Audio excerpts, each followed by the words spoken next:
If you were to sit me down today and ask me what are my top 10 favorite fantasy series of all time, The Dagger and the Coin would certainly be on that list. Now, without actually going through and doing the exercise, I can't tell you where exactly. My gut says towards the middle, maybe bottom half, but definitely would be on the list. I came to The Dagger and Coin really without knowing a lot about what it was about. I just had the recommendation from Jimmy over at the Fantasy Network, and I think that is a really good way of experiencing The Dagger and the Coin. If you're interested in fantasy that is written by someone who clearly loves and has read a lot of epic fantasy, but it's not necessarily like a critique of the genre, like the way The Magicians is by Lev Grossman. The Dagger and the Coin is very genre savvy, but in a way where it's not necessarily trying to like deconstruct fantasy or anything like that. It's just looking at fantasy from a different lens. It's very fresh in that way. If that interests you,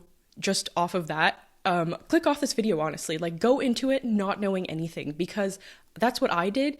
And there are so many fun reveals. Like, I'm not going to tell you guys what the name of the villain is. I can't even tell you the name of my favorite character. It just takes you by surprise, the direction that these characters go in and where they start and where they end up by the end of the series is so fascinating. I just really loved that aspect. Something he does incredibly well and deftly is the pacing of the series. You really come to expect these short jumps forward that Abraham implements, and in general, because of that, the pacing is very consistent. It's very quickly paced. The status quo is constantly shifting. Like, take The Eye of the World, for example. The entirety of The Eye of the World is about Rand and Moraine and all these people, their little gang, getting from point A, which is Emmons Field, to point B, which is the Eye of the World. And that's the entirety of the book. In The Dragon's Path, characters will go from point A to point B very quickly. Because it's so consistent that the pace is so fast,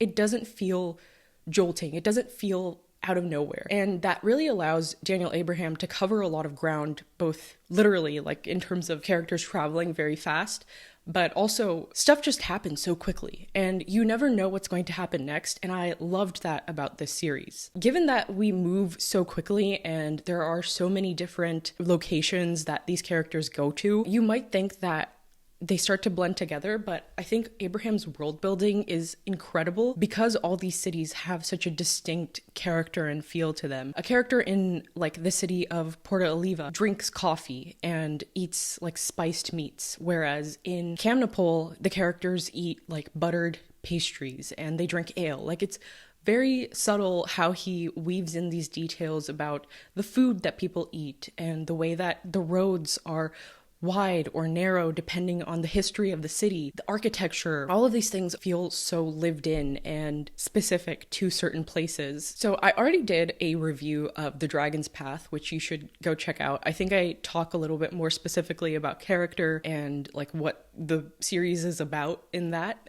So if you really do want to get more of an idea of what to expect in terms of like actual plot, go check that video out. This video is like little more just my impressions of the series after finishing it, but I am reading Monster Baru Cormorant, which is the second book in the Masquerade series by Seth Dickinson. It's interesting to read Monster Baru Cormorant after reading The Dagger and the Coin, because I would say that the Masquerade and the Dagger and Coin series are both investigating like this concept of like economics, the role of finance in fantasy. I love that about the Dagger and Coin and the Masquerade, but they come at it in such different ways, whereas like the Masquerade is such a serious series, and not to say that the Dagger and Coin isn't, but I would say that the Dagger and Coin is a little bit more like traditional epic fantasy, where you have characters that you really fall in love with over the course of the books, whereas the Masquerade is like a little bit more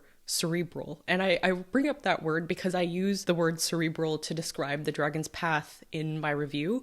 And after reading Monster Baru Cormorant, I almost like wish I could take that back, because yes, The Dragon's Path is a little bit more like about the chessboard of the characters and how they all interact with each other. As the series goes on in The King's Blood and The Terrence Law, like it becomes more about the characters. It's like you don't have to have an economics degree to enjoy The Dagger and Coin, whereas when I'm reading Monster Baru Cormorant, I'm like, I need to have an economics degree, I need to have like an international relations degree to fully understand what's going on, which I kind of like. Yeah, the Dagger and Coin is a lot more accessible, and I feel like using the word cerebral might have been the wrong way to go about it, but yeah, it's still very much like a little bit of a mind game of how these characters all interact with each other in the Dagger and the Coin. Another thing that I get wrong in the Dragon's Path review that I did, I say that none of the 4 main characters are of magical races that populate this world. So in this world, there are 13 magical races that the dragons created, including humans. So there's like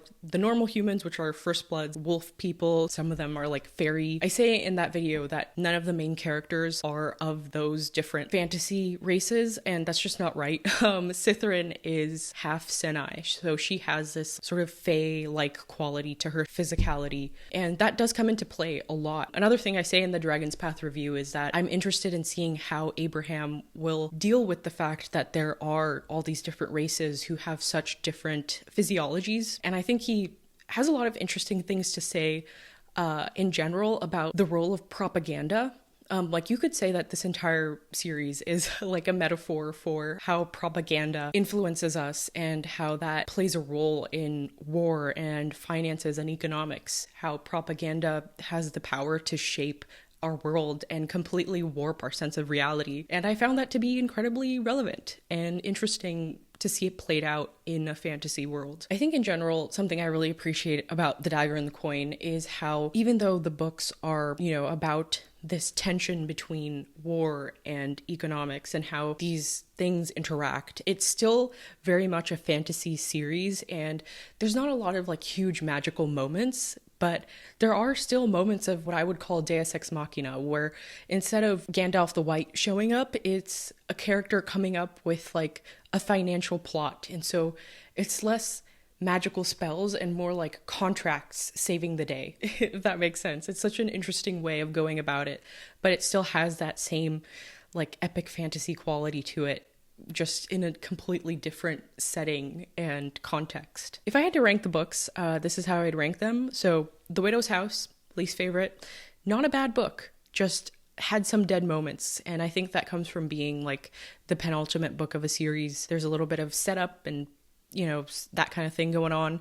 The Tyrant's Law, there's one specific thing that I don't like about Tyrant's Law that I will talk about in the spoilery section, but otherwise, great book. The Dragon's Path, middle of the pack, great first book, sets up things really well, but you don't have that relationship with the characters yet, so I'm gonna put it in the middle of the pack there. The King's Blood, such a good political fantasy novel. Like, if you like courtroom politics, you will love The King's Blood. And finally, The Spider's War. My favorite book of the series is the last book, which is always a great sign when a series has a fantastic ending that really sticks the landing and makes it worth it to have read 5 books that are not short by any means. Yeah, The Spider's War was incredible. It really resolved some of the issues I had with the series. Like, leading up to The Spider's War, I rated all the books 4 stars, and then I gave Spider's War 5 stars because it resolved a lot of things that I had problems with. With specific characters, I was just like, Abraham is so genre savvy. All these other elements of the series are so well done, except for this one thing. And then